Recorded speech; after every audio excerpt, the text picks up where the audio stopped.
मेरा नाम मनीषा है, मैं हरियाणा से आई हूँ। मैं मुफ्ती साहब से एक बात पूछना चाहती हूँ। आप बार बार जावेद साहब को कॉन्ट्राडिक्ट तो कर रहे हैं कि आपने ये कहा, लेकिन आप भी अजम्पशंस के बेसिस पे बात कर रहे हैं। आपने खुदा के होने का कौन सा प्रूफ पेश किया है खुदा की एग्जिस्टेंस का? अब इस सवाल को अलग रहने दीजिए, कौन एथीस्ट है कौन नहीं है। और दूसरी बात जो आपने एक छोटी सी कही थी कि ये फ्री विल का इस्तेमाल करता है इंसान अपनी, लेकिन इस फ्री विल का इस्तेमाल में मतलब खुदा ने ये दे दी सबको ये इजाजत कि वो कितना घिनौनापन और कितनी ज्यादा खराब से खराब तरीके इस्तेमाल कर सकते हैं। जवाब सुनते जी। आप फ्री विल को मानती है ना, या अब कहती है कि फ्री विल नहीं है ना? मानती है ना?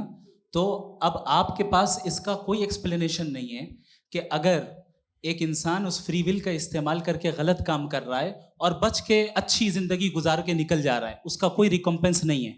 हमारे वर्ल्ड व्यू में जो इंसान गलत काम कर रहा है उसको भी रिकम्पेंस यानी उसका बुरा बदला मिलना है, और जो सही काम कर रहा है उसको सही बदला मिलना है।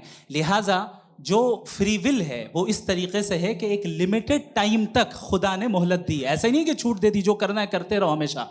वक्त आएगा जब एग्जाम का टाइम खत्म होगा तब रिजल्ट आएगा। दौराने एग्जाम जबरदस्ती आपको नहीं बताया जाएगा। अरे भाई एक सेकंड जी, एक सवाल मुफ्ती साहब से मेरा सर मैं मुफ्ती साहब से जी एक जी सवाल। हाँ मुफ्ती साहब, मैं एक रुक जाइए। आपसे फोन आप इसके बाद आपसे पूछिएगा, यहीं रहेंगे वो। हाँ बोलिए। मैं मुफ्ती साहब एक ही सवाल करता हूँ कि अगर जो हो रहा है फ्री विल से हो रहा है और एक दिन बरोज़ क़यामत इंसाफ होगा मैशर में वगैरह वगैरह, तो दुआ क्यों मांगते हैं लोग?